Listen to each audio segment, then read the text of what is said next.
Hey, hey, it's WAN show time again. We've got a great show for you guys today. Unfortunately, you aren't watching it. You're watching the WAN show. Oh, LOL. You know, I really feel like when I'm old, what are those Muppets names? The hecklers? The old man hecklers?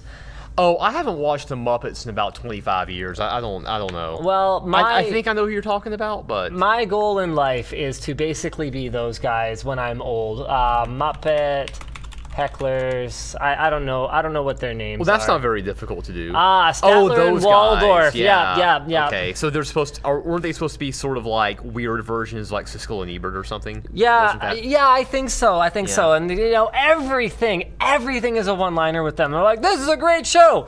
Yeah, great at putting me to sleep." Oh man, I aspire to nothing more actually. That's gonna be very easy to do. You're setting the bar very low for yourself. I think I'm basically there now with. You kind of are. You're just not old yet. so that's all I have to achieve. You just have to age. That's it. To do everything I want out of my life, I just have to continue to make it around the sun like another 40 or so more times, and then I'm great. You live in Canada. They told me this was a safe country, so it's probably fine. All right, so welcome to the WAN show, you guys. We've got a bunch of great topics for you today, including Intel uncharacteristically throwing shade at the competition, which for the first time in like a decade is AMD. It's like the insecurity is just dripping out of the computer screen. Right? It was pretty brutal. It was pretty brutal. Yeah. Like, also, AMD's Ryzen Threadripper and Ryzen 3 have tons of new updates in a video post that they created earlier on this week. The Skylake-X VRM and thermal paste and power consumption mess has been explored by Tom's Hardware, and we've got John here to specially cover a legal topic that we wanted to get into. Which one was it? Where is it? The Zillow copyright infringement case. Which sounds a lot less interesting than it actually is. There we go, Zillow. Yes. Massive website tries to sue satirical blogger over photos that Zillow doesn't even own. So brilliant. Yeah. So it's going to be a good one. So let's go ahead and roll the intro, and we'll see you on the other side. Roll the intro. Yes, it worked. I think we might be a little bit out of focus. Well, that's okay. I'm never focused. I mean, you did just take the joke right out of my head. So, gotta give you credit for that. You won't miss it. I don't know where I'm okay, alright. iFixit. Comment Bento. Freshbooks. And put that back so that the intro will roll properly next time. That is indeed why I do that. Did Twitter just crash? How you even do this? Is it Twitter's fault or is it Chrome's fault? Maybe both. I don't know. It could very easily be both. Pella's over here playing with the focus. Yeah. Oh, thank you, Pella. That is just wonderful. And the tweet is up. This I didn't even notice. So this is how double tweets happen. Okay, Chrome. Thank you. All right. So the original topic here is from, wow, I actually managed to prepare even less than usual for the WAN show today. I do not have my HDMI cable plugged in, and somehow I managed to, my muscle memory didn't help me here. I managed to put my mouse in the wrong spot. All right. We're not Boy Scouts. So we're not really prepared. We're going to jump right in. This was originally posted over on Ars Technica, and we're doing this, okay. In a nutshell, here we go. Linus's screen, is it gonna work? Is it gonna work? Is it gonna, oh, wow. There we go, okay. Yes! Okay, so take me through this, John. What is going on here? So, as you can see on the screen grab there, it's a site called McMansion Hell, and for those of you who don't know, or probably mostly people not from the U.S. or Canada. What's a McMansion?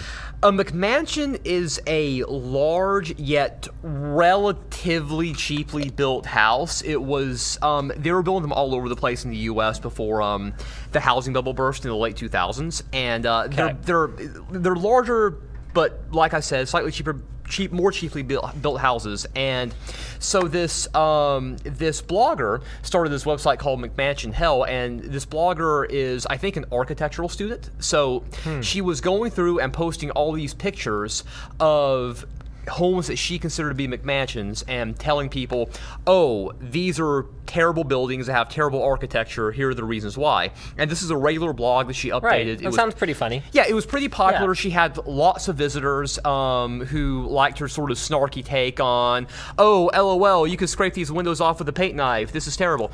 So she got a lot of these pictures from Zillow, which is like this huge sort of like real estate site. If you want to sell your house, a lot of people use Zillow to post pictures of the house on there. So Sure, okay. yeah.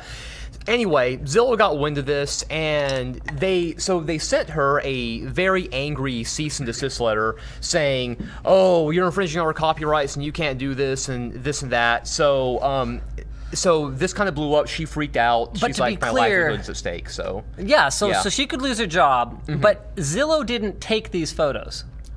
No, they didn't, which is like a huge wrinkle in this case. So the photos that people, like, they upload them to Zillow, right? So if you want to sell your house, you take your own photos of your own house and you upload them. The photos are yours. And when, so I had to look at... What are we doing here? That's what you sound like. Sorry, go ahead. That's what I sound like. Okay, thank you. I know what I sound like. I have plenty of people in the Tech Quickie comments. Hey, John, do you know that you sound like... Are you from the South? Yeah, where are you from? Yeah, it's what do you have in your mouth? What's wrong with your voice? Anyway, so I think someone has asked me that one time. Okay, anyway, but...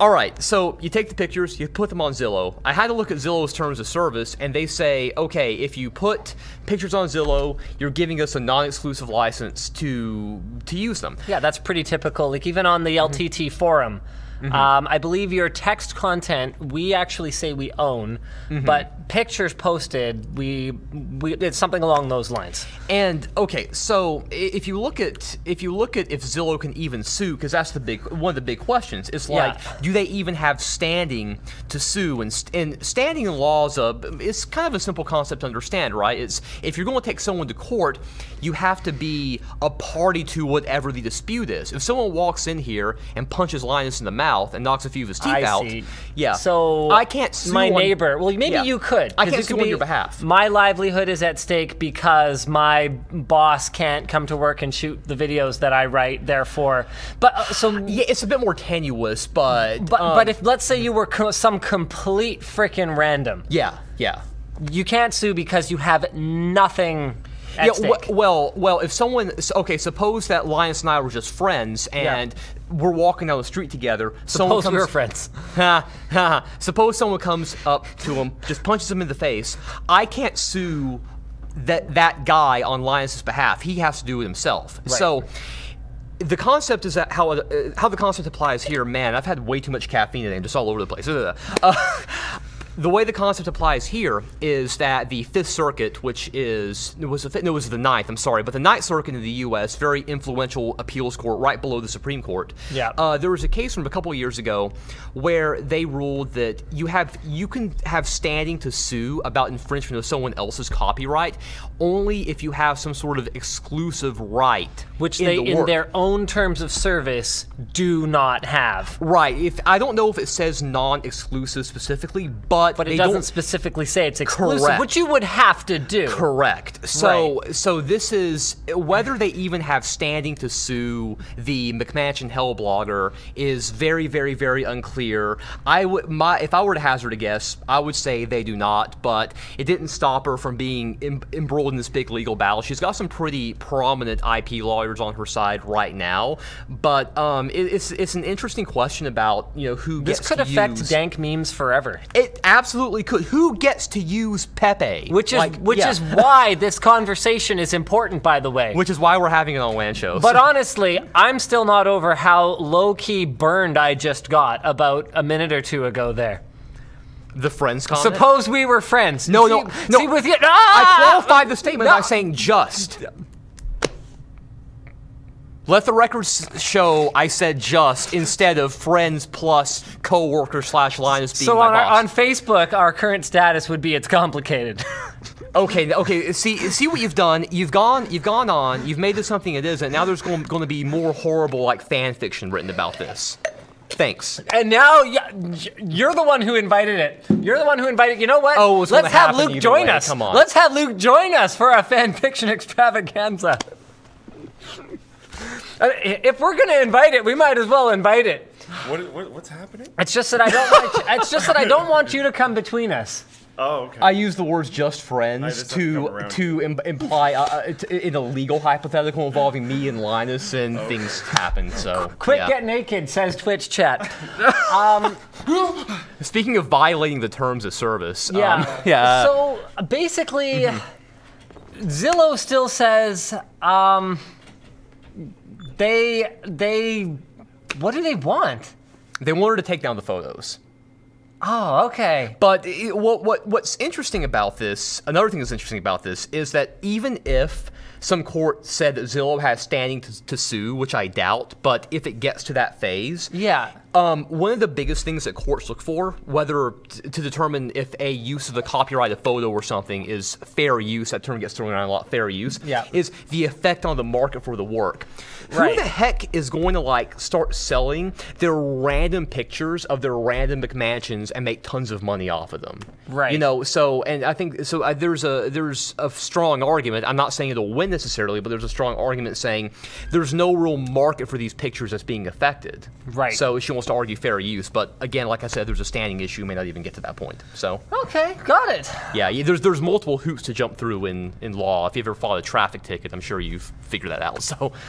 All right. So, well, thanks, John. I'm going to have Luke tag in because he actually just arrived back from the one and only Silicon Valley. Can we talk about the Juicero real fast before he tags out? We can talk about the Juicero. Okay, hold on. Is that even in the doc? I put it in there like 45 minutes ago. All right. Let's bring extremely quickly. We're bringing up the Juicero. Tell me about. Okay, so this is also from ours. Have we ever talked about this thing before? I know we haven't on the channel. Have we ever talked about it like on the WAN show? Because I don't believe we have. Not much. We have. Yes. I think a we little said, bit. Yeah, I think Luke says a little bit. We said it's dumb.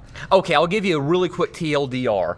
If you've seen any of Critical's videos on YouTube, I'm sure you've seen this, where he lampooned this ridiculous thing called the Juicero, and it is a juicer that originally cost $800. They've since dropped the price to $400, and now it's going to be down to below $200 according to this article from Ars Technica. But all it is this thing. They ship you packets, you know, they look like giant, you know, hot or cold packets or whatever. They cost about $5 to $7 each.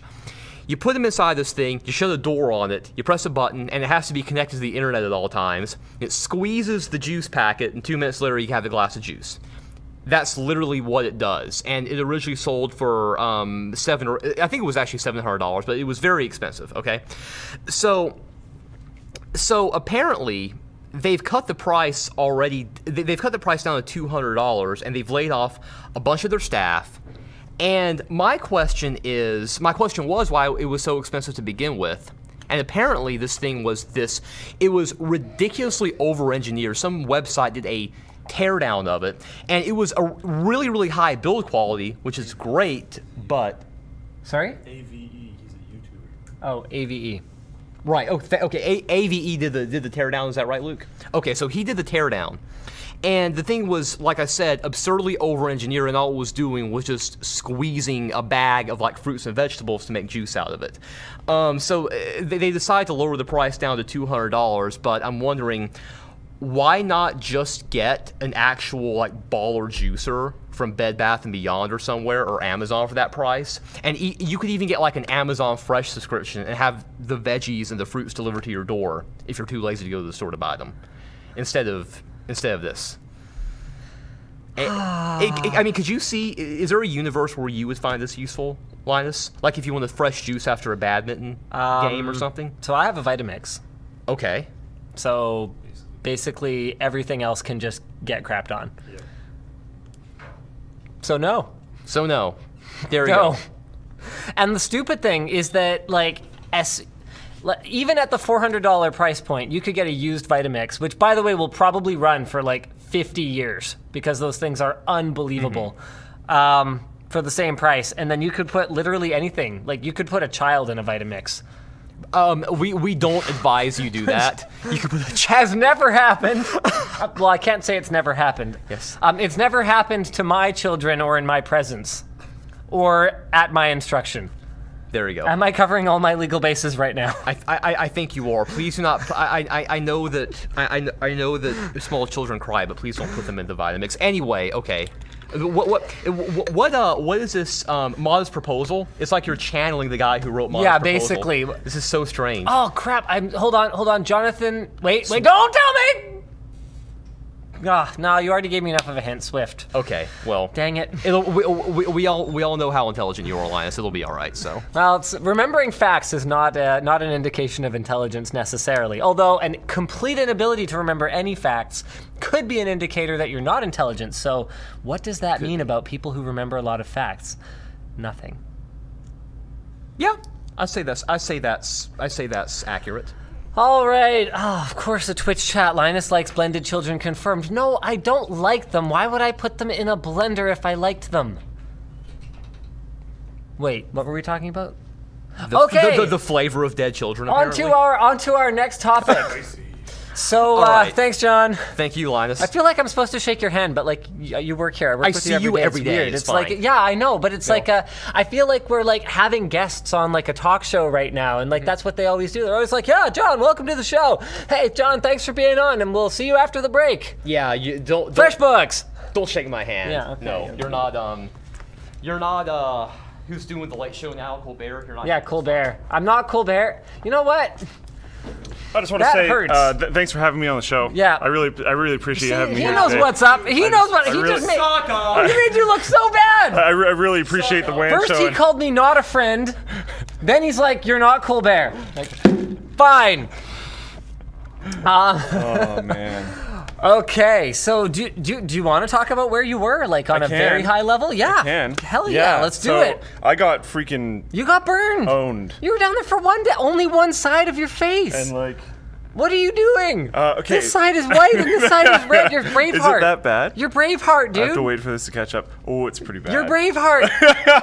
Okay. What are you doing? I went to Twitch. I went to hang out with my friend John, and at one point in time, he was like, "Let's go get lunch at the pier." Didn't realize how far away the pier was. So we walked for like a very long time. It's like pier and they're like numbered or whatever, right? I don't. Yeah, okay, sure. And then had to walk all the way back. They're trendy. In the sun the whole time. Yeah, While I'm on carrying one my side. like ridiculously heavy backpack. Yeah. I picked up on that. Yeah. Yeah. Yeah. That was it was an experience. So how's your trip?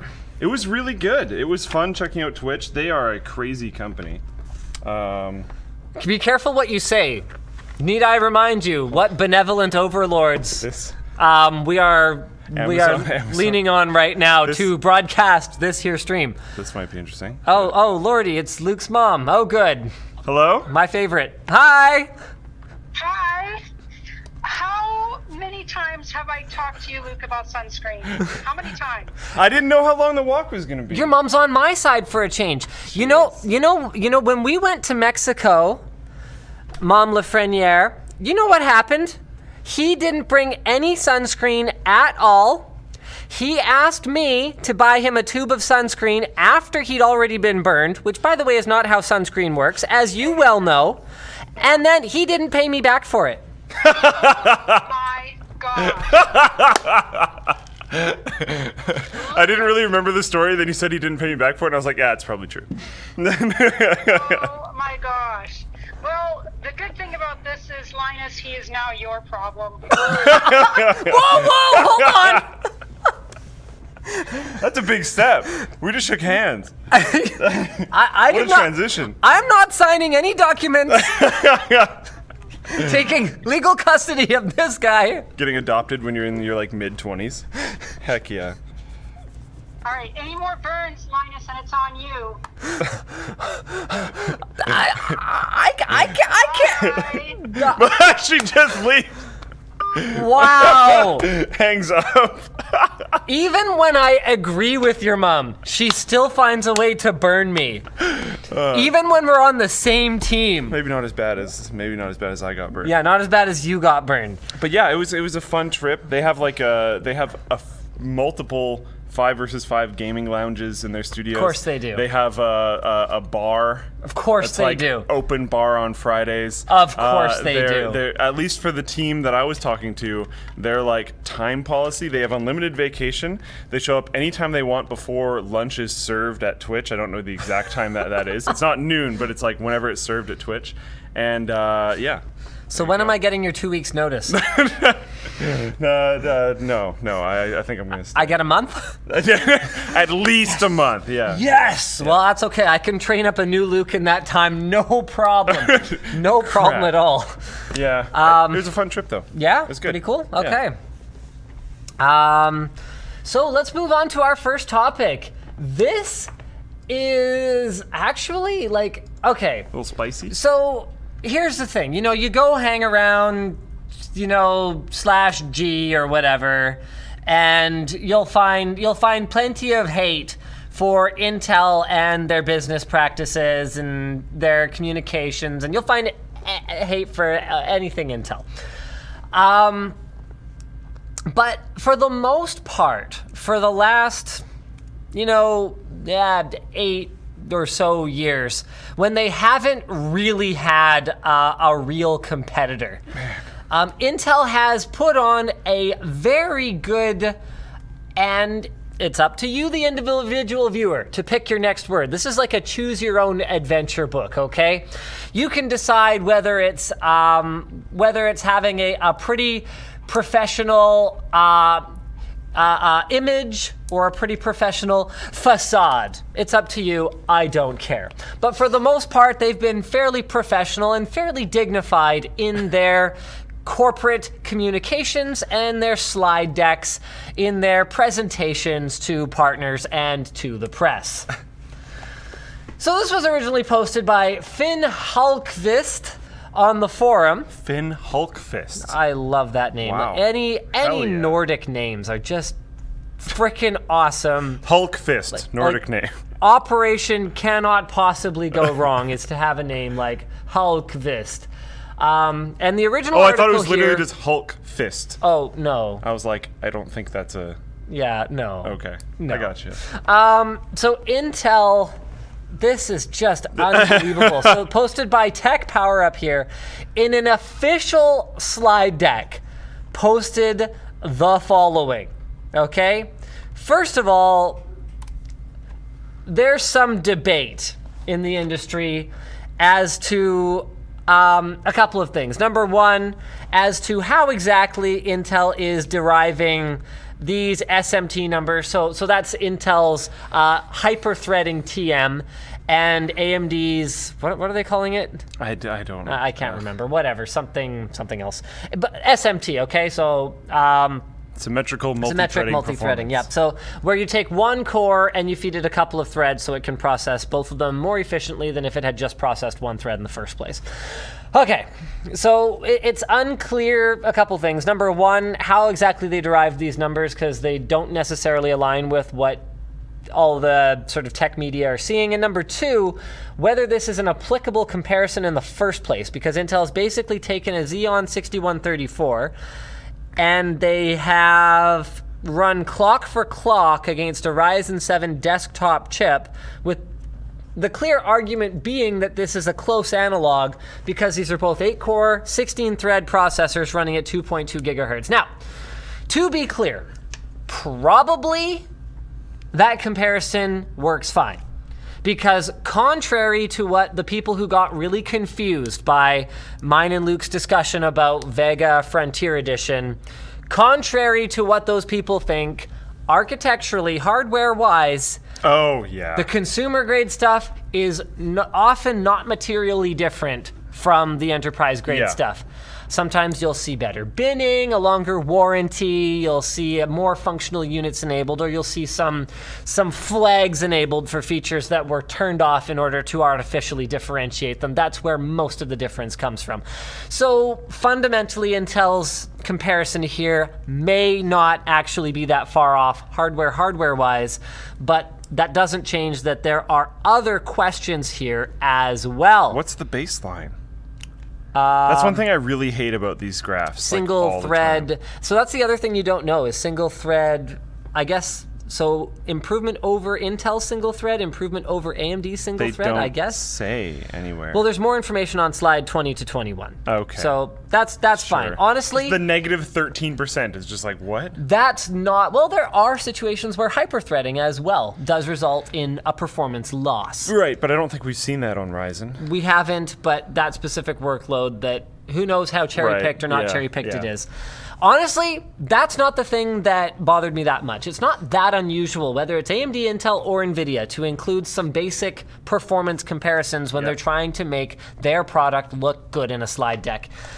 This one is one of the ones that blew me away, where Intel basically gave themselves a check mark for robust ecosystem, decades of investment in software optimizations and validation, easier application deployment for customers. And some of the stuff on here is just like, okay,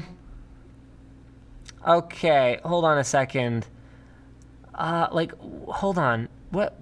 Okay, so yeah, hold on. Okay, I'm trying to find something just totally stupid. There were a couple that were really dumb. Like, where Gigabyte's on here somewhere.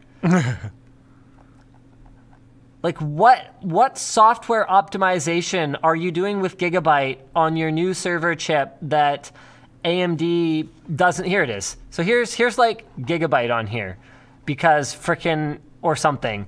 So then AMD doesn't get Gigabyte on their list of partners, right? Not even Gigabyte. Literally none. Who I'm pretty sure that AMD works with. Question mark, we didn't look into it. Not even Supermicro, okay, who I'm pretty sure that AMD is working with on their Naples product. And by pretty sure, I mean you can bet on that. And the list goes on and on. I'm sure AMD has talked to Microsoft. Okay, I'm pretty sure that conversation is going on right now. So they basically go, they take this quote totally out of context. Expect software optimizations needed for Naples just like Ryzen, which is fair. But what Intel ignores is that when they launch a new architecture, software optimizations are needed. It is not even newsworthy, whether it's Intel or AMD, for there to be an erratum, I believe is the singular of errata. Oh, okay. Erratum, okay, so some kind of weird bug where the CPU needs updated microcode and needs maybe even a driver fix in order to fix some kind of a weird hardware bug. That stuff happens to both of them. And basically, they're gonna go. They've turned that into AMD's Ryzen CPU gaming performance. Oh yeah, okay. So they took another quote totally out of context. Ryzen CPU gaming performance inhibited by lack of optimization. So they're basically saying, look, software not optimized for their 4 die per socket implementation, likely a multi-year investment effort to develop, optimize, and validate an ecosystem. That is taking a nugget of truth and blowing it up into a movie theater room filled with popcorn. And a nugget is not even a kernel. That's how far off we are. Random little tidbit. I can't verify this because I can't find them, but apparently there's 2 Hitachis. Hitachi's just listed twice. Oh, seriously? Which is just kind of funny. Yep, here's Hitachi. Hold on, here we go. Okay, where's the other one? So here's a Hitachi and here's a Hitachi. Oh, there you go, yeah. So Intel works with Hitachi so much that they Hitachi while they Hitachi, so they can Hitachi while they Hitachi. Yo, dog. They're that hardcore on Hitachi. I mean, for all I know, there's multiples that are in there twice, because I don't think anyone looked that closely at this slide. No. I don't think legal looked at this slide. Or maybe they did, but they were just like, yeah, I don't really understand. Oh, no. I thought IBM was in there twice, but no. Yeah, all right. Okay, and you know what's the craziest part is that that's not even where this ends. No. Like that's not even the super hardcore part. This isn't, no. In my opinion. No, this gets worse. And once again, in these black and white terms, okay? Okay? Oh. Intel, yes. No. This is like, you know when you go to one of those like It's usually slightly ghetto websites, and they'll be like, "This is our product." Whole bunch of check marks. Usually, it's for like a video ripping software, right? Yeah. This is their product. No check marks. They suck. And sometimes it's on nicer stuff, but usually it's a little bit more granular, and they'll actually show like, yeah, their software does this thing, but we do more of these things. Yes. Whatever. But usually it's That's some chunky. the dignified way to do it. Yeah. Whereas like the janky software way is like, has 3 red pixels in the bottom corner. Yes. Doesn't. So let's go back to this. And I'm taking us out of here because we gotta look at the slide. Proven system performance and innovation. Inconsistent performance from 4 glued together desktop dies. Do I detect that Intel is neither blue nor red, but perhaps a little green right now about Infinity Fabric?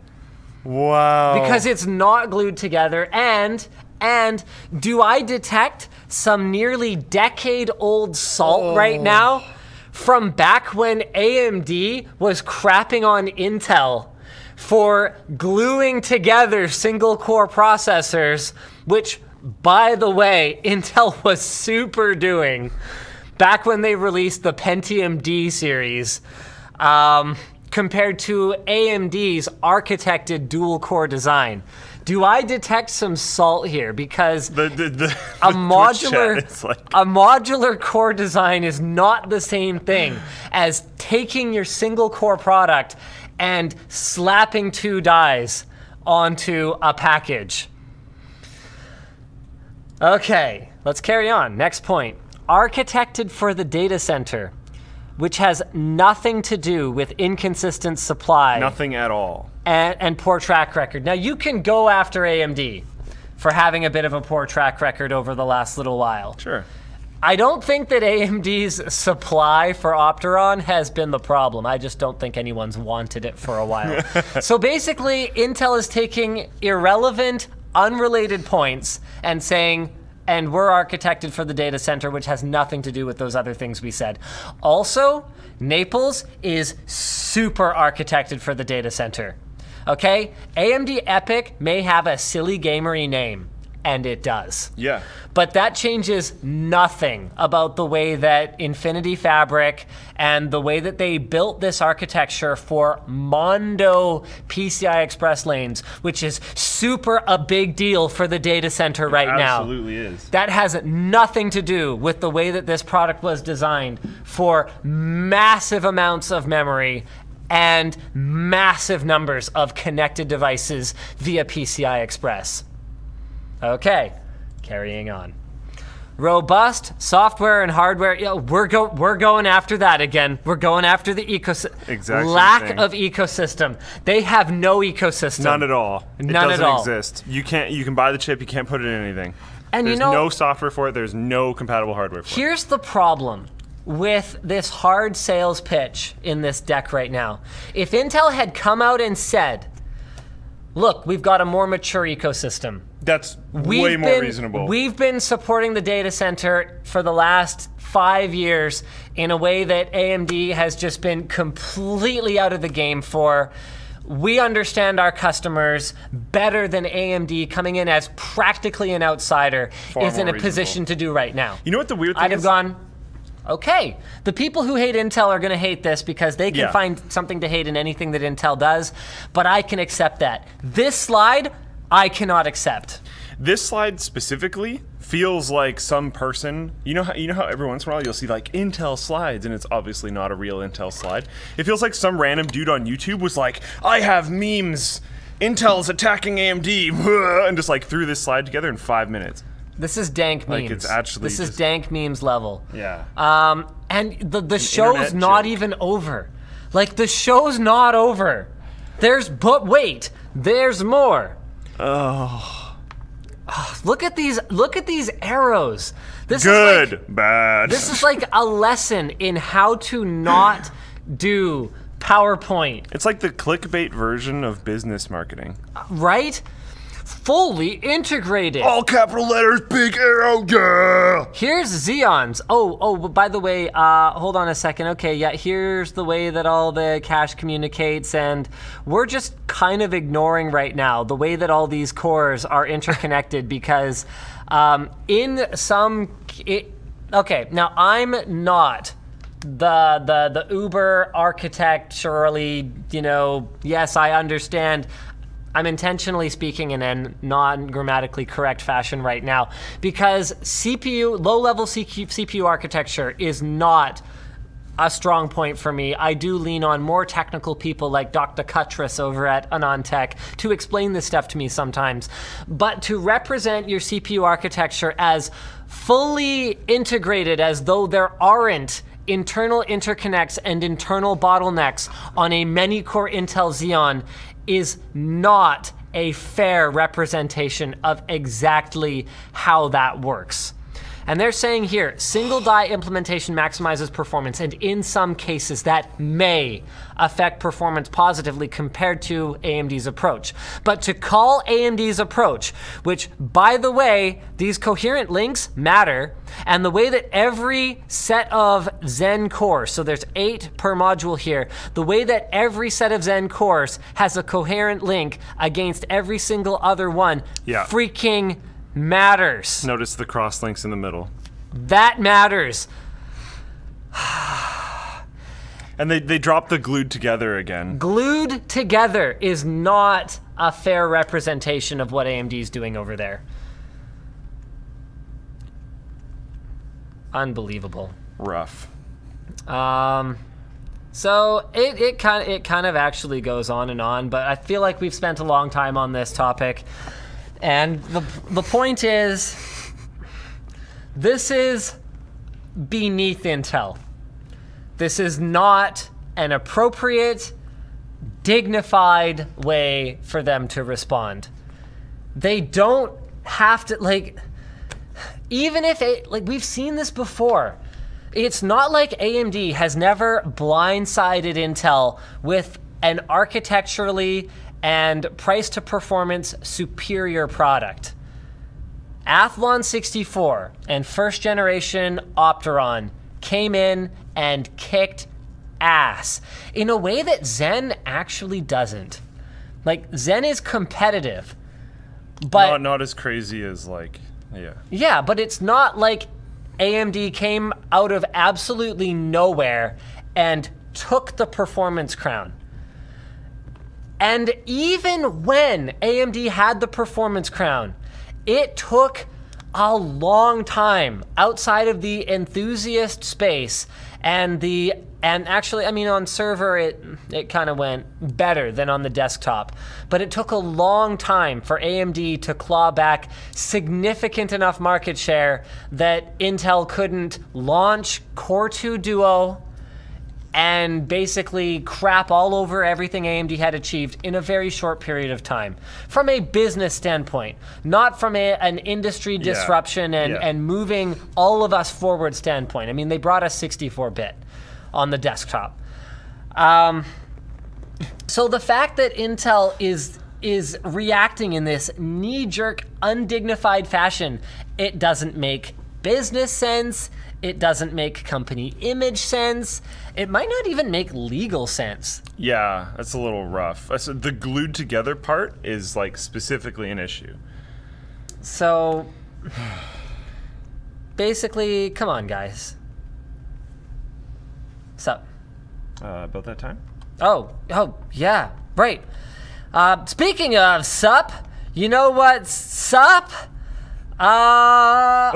Oh, cool. We haven't done a comic bento spot in a long time. Yeah, we have. Oh, you did one. Get wrecked. Oh, all right. Well, whatever. It'll be fun for me. Yeah. So Comic Bento is your original comic book subscription box with at least a $50 value in each box. Every box comes with 4 to 5 graphic novels, and it's $25 a month or less, depending on your plan selection. There are monthly themes, and this one is old school. It's pretty cool. There's Avengers 4. I'm not going to go into like... Are you ruining what I'm about to unbox? Did you just do what I thought you did? There's not Avengers definitely And it's greater right, than it's the or top less one. than It's the top 4. one on the box. Of course it is. That's okay, because that means you can't spoil that much of the surprise for me. Yeah. That would have been pretty obvious. Comes with a cardboard backing, so your precious graphic novels will not be bent unnecessarily. All right, cool. A classic feeling team updated for a modern reading experience. Wow, these are actually really nicely printed too. Yeah, they often are. Cool, what else we got in here? Captain Victory. I have to confess, Kirby I Genesis. am freaking not familiar with Captain Victory. Neither am I. Very cool. Next up, we've got Sovereign. One thing that I do like about these is they often try to come in with one that you recognize. Right. And then filter in some other ones that look super cool, but you might not know about. Right. Unless you're like a super hardcore comic fan. And that you'd never, like, I mean, okay, perfect example of sort of getting drawn into something that might not have a great cover. This has a great cover, though. Cinderella Serial Killer Princess. How can I, like, I'm going to read this after the show. Apparently, and that'll be great. It says, for the Cinderella one specifically, I was reading this, Serial Killer Princess, critically acclaimed reinvention of Cinderella. This book is for fans of Deadpool and Harley Quinn-esque comics, which if you look at the front and the art style with like her heel and stuff, that totally makes sense. And takes revenge violence to a whole new level. Fun. So a perfect example of this is that I was stuck with absolutely nothing to do at my uncle's house, and the only thing on his shelf that wasn't like Russian poetry or something was Bone. Are you familiar with Bone? No. Oh, okay, yeah, it's a graphic novel. It's like this thick for all of them. You should borrow it sometime because it's great. Sure. It's something that I wouldn't have looked at unless somebody put it in front of me and said, well, you have nothing else to do right now, so you're gonna have to read this or do nothing, or if I paid for it already, so damn it, I better try it. Yes, yeah. So cool, so you can sign up using code LTT to get $7 off Comic Bento today over at comicbento.com. Heck. Also sponsoring the show today is Freshbooks/LTX. So if you're a small business owner or a freelancer and you're looking for a super simple accounting tool, Freshbooks has got you covered. And like, honestly, I could go on and on about it forever. There's the fact that you can, it's all cloud-based, so you can do it on your desktop or your laptop, or you can have the full functionality of FreshBooks on your mobile device. You can track your expenses, you can bill your clients, you can see when they've seen your invoices, etc., etc., etc. But the point is, if you want to save time and make more money by doing work instead of documenting your work and billing for your work, FreshBooks is the way to go, and they have graciously agreed to sponsor LTX 2017, which is coming up very soon, July 29th. We've got literally a trailer load worth of swag over in the other way. Have you seen the swag pile? No. It's freaking sick. Can I steal some? You can do whatever is required at the show to get swag, just like everybody else. That's actually way more interesting, and I'm totally down. We've got swag, we've got activities. We are gonna have some very, very special builds there. So the plan, is to have the arcade build there. Yeah. The ultimate DIY arcade. Yeah. The plan is to resurrect Mineral Oil PC. Yeah. The plan is to have a one-of-a-kind wall pewter there. You know about that project? No, actually. Yes. And there is a really special project. I'm so All stoked. I'm gonna say is it involves about 200 pounds worth of monitors and monitor mounting hardware. It's like genuinely really, really cool. And it'll be there, and you will It's see it in cooler person. than the one that I saw down in Silicon Valley. Cool. Like straight up. So try out FreshBooks. Head to freshbooks.com/WAN and enter WAN in the How Did You Hear About Us section. They got a free trial there. And finally, iFixit. If you're familiar with iFixit, and you probably are if you've ever tried to replace a battery in a sealed device, I was or gonna say almost anything. replaced a screen, or upgraded an iMac, because those things are actually not easy to open up. Unless you've got all the equipment you need from iFixit. So they've got professional guides, and they've also got a fantastic lineup of great high-quality tools. And this one right here, the ProTech Toolkit, is now only $59.95. It includes the 64-bit driver kit with all the bits that you need for just about any DIY electronics repair. It's got an anti-static strap. It's got their suction cups. It's got their prying tools. It's got their ESD-safe tweezers. And... oh yeah, I'd already spoiled the punchline. It's only $59.99 now. So head over to ifixit.com/Linus and pick up yours. You can often buy yourself an iFixit Tech Toolkit, and for an hour or two of your time, you can basically have your toolkit covered with the money that you would have spent paying somebody else to do a very basic repair. Honestly, one of my favorite things about it is before this, I had like a few different screwdrivers. Yep. And like they did, different screwdrivers would have different sized bits with them and stuff. Yep. And now I just grab one thing. And you'd always be running around looking for that one. Yeah. All right, so this was posted originally by Valentine on the forum, and Non-Tech is the original article here. We've got a lot more details about Threadripper as well as Ryzen 3. So the Threadripper 1920X and 1950X are going to be 12 and 16 core processors. They are freaking huge. That is a real human hand for scale. And they're going to cost $799 and $999. AMD has basically come right in and said, nope. This stuff doesn't cost that much. .png, the pricing for, wow, Skylake-X is now looking a little bit out of whack. I mean, it remains to be seen exactly how well they perform, but we know clock speeds. The 1950X will apparently have a base clock of 3.4 gigahertz and a boost of 4 gigahertz. Wow.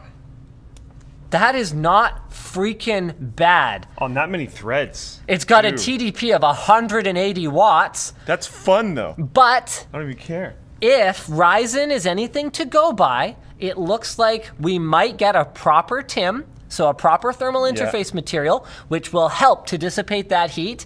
And because it is such a large, I don't want to say chip because that doesn't matter. Because the overall die area under the spreader is so large, we're going to see coolers that are optimized to have heat pipes across as many of those processing cores as possible, and it should be potentially easier to manage. Also, assuming that AMD doesn't rush the ecosystem too much, hopefully we won't run into any problems with the boards, but all of that remains to be seen. And you know, combined with Intel's woes on X299 right now is further validation for all the people criticizing me for moving our editors over to X99 shortly before the X299 launch. Yeah. That's why I do it. Yeah. Because in much that, like, and it has nothing to do with bias. It's not AMD, Intel, NVIDIA. I don't give a crap. If it's mission critical, I am not running you go one gen old, then you have all the BIOS updates, you have tons of different chipset updates, you have so much different stuff. I might run it if it's one machine, but I'm not going to go and invest an entire workstation change-out in something that maybe it's good, or maybe I'm going to find out that that board that I put in there has some silly weird bug and needs to be recalled or whatever. When that would be thoroughly covered on forums everywhere by that time. That's if right. You're buying a year-old board. That's right. I can just buy something that's based on that's like basically the same board as what we've been running on our test benches for the last year and a half. Speaking of things you can do with this, though, are you gonna go back to X Gamers 1 CPU? Not with Threadripper, probably. Okay. But if we can get something going with EPYC. Okay. I would love to do something very interesting with EPYC. And you could even be like, genuinely won this time. Actually, yeah. Yeah, we could. Because a lot of people roasted Linus because it had 2 CPUs in it. It was supposed to be a play on 2 girls, 1 cup. I know what it was supposed to be, but I'm cup. Either way, I don't really mind it that Gamers, much. girls. I thought the joke was funny. I thought the joke was funny. Everything's cool. I'm just saying you could actually do it this time. He is kind of a suck-up, isn't he? John was right. No, get out of here. I don't even care. I don't want you here anymore. What is going I'm hosting on the show here? by myself. I'm still in the frame! I could just talk louder for days! Ow! All right, next topic. Skylake-X mess explored. I guess it's my turn to throw it intel. Oh, jeez.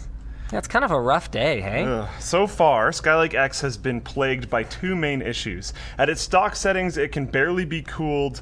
Well, your thing's in the way. Oh no. Sorry. But during normal operation, this is due to its power consumption being extremely high in some situations. We also found that the there's a huge cooling issue with the board. But I don't remember. VRMs. VRMs, yeah, the VRMs had a huge cooling issue.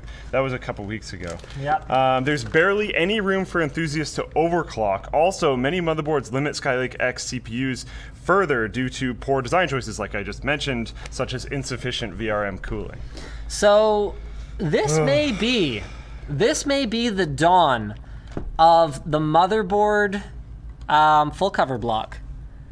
Oh, hey! So that's been a thing. Yeah. But it's never really made sense because, so going back to like the early 2000s, it was pretty commonplace for motherboards to have little whiny annoying fans on them. Yeah. And then right around the time of like, I guess Enforce 3 or Enforce 4, what was the A8N32 SLI Deluxe? SLI Deluxe. I can't remember what chipset that was. I want to say Enforce 4. Okay, so that's an A8N32 SLI Deluxe. Terrible image, but you get the point. So we did away with noisy Northbridge and especially Southbridge coolers because they have to keep it low profile because you can install cards here, right? The SLI existed at the time. And we did away with that and we moved towards this. Heat pipes that lie flat on the board and carry all the heat up around the CPU socket area with the assumption that either you're going to have an air cooler sitting on your CPU that's going to generate enough passive airflow to deal with the VRMs here and here, as well as the heat from the Southbridge and the Northbridge, which end up here. So that paradigm has lasted us pretty much until now. We might be returning to active cooling on VRMs if there's no other way to deal with this. And honestly, what this kind of looks like to me is like Intel has said that like, hey, that we have a plan for the rollout of Core i9. So we're gonna do this here, and it has to do with CPU yields, it has to do with that.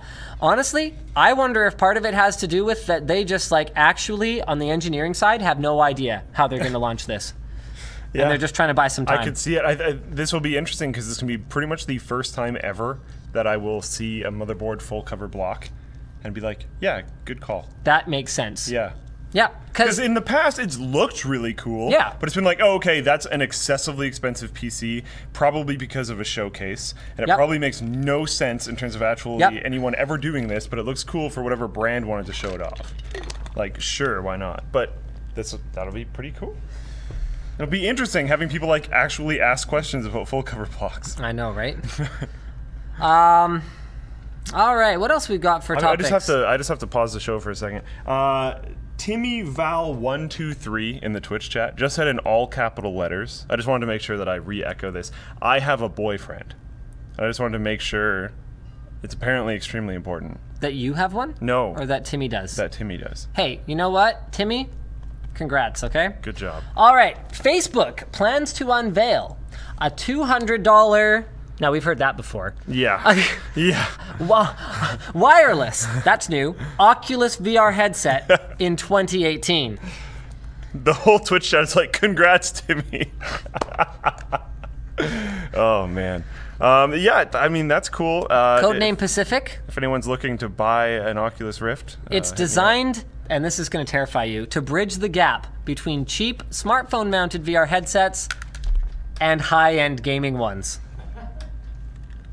Oh. It does not need to be tethered to a PC or a phone. It will ship next year and represent an entirely new category. The device, hold on, just hold it in for now. The device resembles a more compact version of the Rift and will be lighter than Samsung's Gear VR headset. The idea is that someone will be able to pull the headset out of their bag and watch movies on a flight just the way you can now with a phone or tablet. Watch movies hold on, on a flight. hold it in. The new headset will have a similar interface to Gear VR and can be controlled via wireless remote. They plan to power the product with a Snapdragon mobile chip from Qualcomm, and its gaming power will be superior to that of the Gear VR, but unlike the powerful Rift device, and it will not include positional tracking technology. They plan to begin briefing content makers on the device by October, and it will have a download store. Oh, the download store will be rewritten and accessible from a virtual reality interface. And go. So they gave up.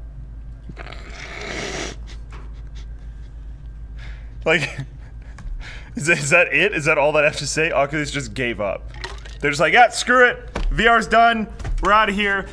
We have lots of Facebook money. That's fine. No one's buying headsets because they're overpriced and not very good right now. So we're just going to stop developing those, and we'll just make a phone that's built into the headset so you can't take the phone out. And there you go. You could just buy this one that you can just slip this device that you literally always effing carry on you in the front of it, and it'll just work, and that would be totally fine, and it doesn't cost that much. But no, it's going to be ever so slightly faster, and you can watch movies on the plane!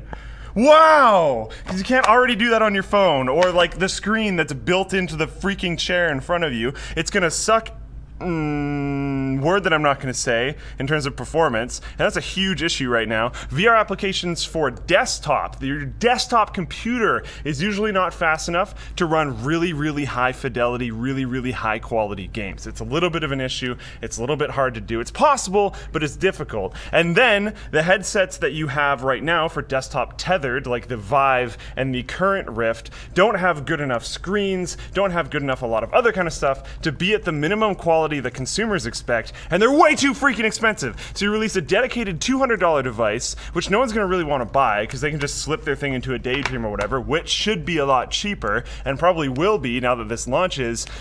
Not to mention that stuff like this already has existed. I literally carried. So stupid. I was literally the product manager for Vuzix back at NCIX. Sony has one. Yeah. Like, Sony professionally has a movie viewer designed for things. Are you ready to chill out a little bit? Because I withheld one key piece of information from you. Oh God, I'm like very angry and disappointed, but... Facebook has also said it's working on a prototype device named Santa Cruz that is basically a wireless Rift, with the full power of the original device, sans PC. Actually, that's not going to make you any less mad, probably. Sans PC. No, without a PC. Wait, what? Okay, sorry, I thought they were just talking about wireless Rift. I didn't read the last two words, okay? I don't understand how that makes any sense either. Sans PC. So basically... So you need a backpack or something? So basically it's a porn device now. Yes. And you can watch porn on a plane. They gave up. Like, I've mentioned on like 2 WAN shows recently, I've gotten some flack for it, but it is a thing. It's not all of the posts, but there's a notably increased amount compared to quite a few months back, if you go to like the Oculus subreddit, of posts that are just about porn. And you know what? You want to look at porn on your device? Go for it. I don't care. I don't give a crap at all. But what these things are really supposed to be doing in the long run is like really interesting entertainment mediums. Not watching movies on a plane. I'm talking about like a virtual big... Look, hold on. Picture this. Oh God. Virtual big screen. Just killed him a little bit inside. I think every time... Hold on. Get this. Simulated theater experience. This is so bad! It is so bad! I don't understand. It's so bad. But there's such interesting experiences that you can do and such interesting experiences that you can have. If you come to LTX, I'll try to show you some of them. There's specific, Servios is a specific VR game development company that is making very good and very interesting things. Raw data, and I don't remember the name of their new one, but it's a running one, and it's racing, and it's actually really cool. You race against each other, and you can like, you have to run around, but it's kind of like skis. So I finally got Arizona Sunshine. Arizona Sunshine's pretty cool. There's Robo Recall is like amazing. Like there's really, really good experiences that you can have. But the device was supposed to be a different price than it was by a lot because there's a huge cost in the computer already. And it's way too expensive. Pissed off. This was really fun. Okay, why don't we talk about something a little lighter? Well, it's a little heavy. The KFC phone. It's the only thing about KFC that could be light at all. This might make more sense than that stupid thing. That Huawei's special edition KFC smartphone for China. Someone in the chat just said, "Man cares too much." I do. I really want VR to work, and I feel like they're just doing like clearly the wrong. They'll things. make it work. It's just going to be like kind of lame mainstream VR for like a long time. A long time. And like that gap, I was talking to, was it Rubio? Jeff Rubio? I could have the name wrong. But the guy from Naughty Dog that now works for Oculus. And he gave a timeline, and I was like, you know what, that makes sense. And I think it was something around 3 years from when I had that meeting. Yeah. And you can line up that meeting because that lined up with a Counter-Strike tournament where I made a video about watching the Counter-Strike tournament with the Vive. Right. I don't think that's going to happen anymore. So in other news, it's to celebrate KFC's 30th anniversary within the country of China. Okay. The KFC edition of the Huawei Enjoy 7 Plus was unveiled by the restaurant chain via its official Weibo page. In addition to a snazzy red finish and a picture of the kernel on the back of the device, the smartphone comes preloaded with the K-Music app, which allows you to play music over the speaker system installed in KFC restaurants. What? Which definitely wouldn't get annoying really, really, really fast for everybody else and won't be eliminated entirely almost immediately. Only 5,000 of these smartphones will be produced. Pre-approved music that you can put through it. I guess so. And there are other weird KFC things. So, oh, no, never mind. These are just other weird KFC things. They had a takeout box that apparently doubled as a smartphone charger, and a facial recognition scanner in conjunction with search giant Baidu, whatever, to help offer meal suggestions. Oh boy. Like, well, I guess it just looks for how many chins you have and decides how many pieces of chicken you need. Like, is that how that would work? I wonder how difficult it would be to do that. Get like machine learning to like analyze faces. That would actually be fascinating if you could. How accurate it would be. If you could try and figure out. Very interesting. Because KFC, unlike somewhere, okay, so let's take A&W. Actually, A&W in the States is actually very different from up here. Yeah. So none of this might make any sense. But let's take A&W. You can be like a matzo burger person, or you can be a teen burger person, and there would be nothing you could know, or like a chubby chicken burger. These are all sort of equivalent quantities of food. They're about the same. But they taste quite different. Yes. Whereas at KFC, there's chicken, and there's less chicken, and there's more chicken. It's like a bucket of chicken. Yeah. Or there's like a little tiny box of chicken. Or a small box of bucket of chicken. Or yeah. Or a trough of chicken. Like it's all about chicken. I would be curious to know if you could just enter like a picture of yourself and like of your house and of your and entered your BMI, if it could tell you what you were planning to order at KFC. That would be a very interesting study. Just in like how humans do things and like psychology, it would just be a very, very interesting study. I would read it. Okay. Oh, the OnePlus 5's display is upside down. So this was posted by NerdSlayer on the forum. Oops. Confirmed. The jelly scrolling effect, which honestly I didn't even notice. It is amazing. The kinds of things like well, it's stupid because like I'll be able to tell the difference between like 72 and 60 hertz on a display. Yeah. If I'm playing a game or something, and people will be like, "Who cares?" Whereas like I look at like a phone and I'm like, there's a slight kind of rebounding effect when you scroll, and they're calling it the jelly scrolling effect or something like that. Yeah. And apparently it is caused by OnePlus moving the motherboard and hence flipping the display panel in order to accommodate their new dual lens camera module. So they consciously rearranged the internals and then are using a normally only used for diagnostics, but they actually used this. So they used a field that exists in Android where you can flip the display 180 degrees. Yeah. In order to account for this rearrangement. That's so weird. And so what users did was they manually changed other devices to be upside down, and the jelly scrolling effect appeared on them. Now, what I'd like to know, because obviously, if you hold a display like this that doesn't have an upside down display installation and go like this, or you hold it like this and go like this, it doesn't matter. So what I want to know is if this is just a matter of a simple optimization that could be done in software. It feels like it would be. So we'll see. We'll see. The Google Pixel 2 design was leaked. This was posted by Mr. Chow 19910319 on the forum, and the original article here is from Android Police. Apparently it will be made by LG this time rather than HTC. And this is apparently the Pixel XL with a low bezel AMOLED display and a squeezable frame. So HTC won't be the only one with a squeezable frame. Neat. I guess that's cool. It's one of those things that like I've never really asked for. Why do you what's the benefit? You can have it do stuff. Okay. Yeah. 6-inch AMOLED display with round corners. Glass window on the back is smaller this time. Fingerprint reader is no longer inside of it, but below it. No visible antenna bands. It's believed it will have a squeezable frame. Okay, so that's pretty much all we know. None of that sounds super important to me.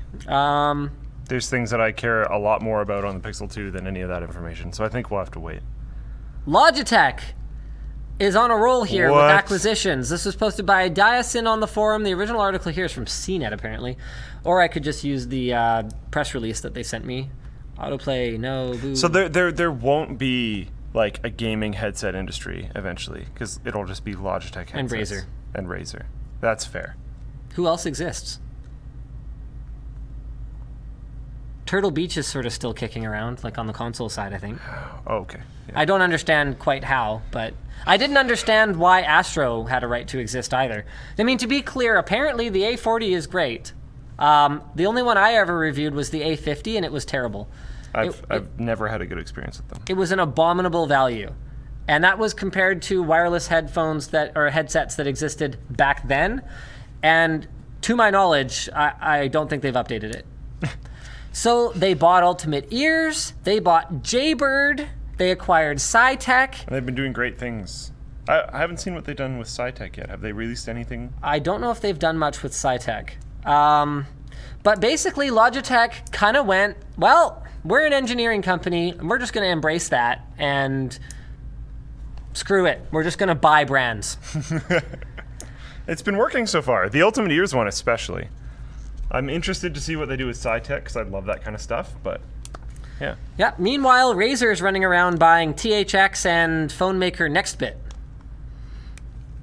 So apparently the deal will close in early August, and yeah, basically I didn't even read any of Logitech's statements about it, because this is fairly transparent. Yeah. Logitech couldn't figure out why the hell anyone was using Astro Gaming headsets. Which is valid. So they went, okay, well, I don't want to deal with this anymore, and bought them. Which is valid. Yeah. So some of the Astro Gaming branding, especially from way back in the day, was really sick. Like, I remember they had, at PAX, they were giving away an Astro Gaming shirt. And it was, like, by far the coolest one at the event. And, like, they had a really cool booth. And they partnered with really cool people. So I could understand how if, like, you're just woefully ignorant in terms of headsets, and you're like, I went to this cool event, and they had cool stuff. I'm going to tell my friends, and we're all going to buy them. You know what I mean? Especially before, like, reviews on that kind of stuff was a big thing and easily accessible. Lately, though, I don't know how they're still around. I don't know, man. Apparently, this is great. So, apparently Logitech is taking an, and if it ain't broke, don't fix it approach here. And the Astro and Logitech G brands will keep separate teams, and basically they're saying, we don't just want to jam a new product down your throats every year just because we can. So that's the nice way of saying, if you guys like this trash, then we'll just keep making it for you, I guess. As far as I can tell. Wow. Because there's no doubt that Logitech's engineering knows a lot more about engineering than Astro's engineering. Astro might be able to help them make it so that the headsets don't fall off people's heads. Okay, that's fair. That would be good. That's fair. One little update there. Yeah, that's fair. Yeah. But then Logitech also could have just like gone and bought a HyperX Cloud and disassembled it if they wanted to understand how that works. Yeah. All right, so on that note, thank you for watching The WAN Show. We will see you guys again next week. Same bat time, same bat channel. Do you want to do a short after-party stream? We can. Sure, let's do it. Yeah. Bye. Bye-bye-bye-bye.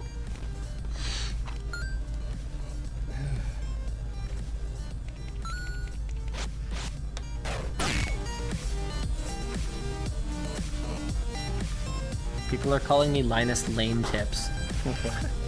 Wow. Why? I have never been called something that offensive in my life. Look at this. How do they do this? Like, how do you screw this up? It's unbelievable. The easiest thing in the world would be to use the same file. Like this one's right, sort of, except the faces are different colors. Why do they change? I don't know.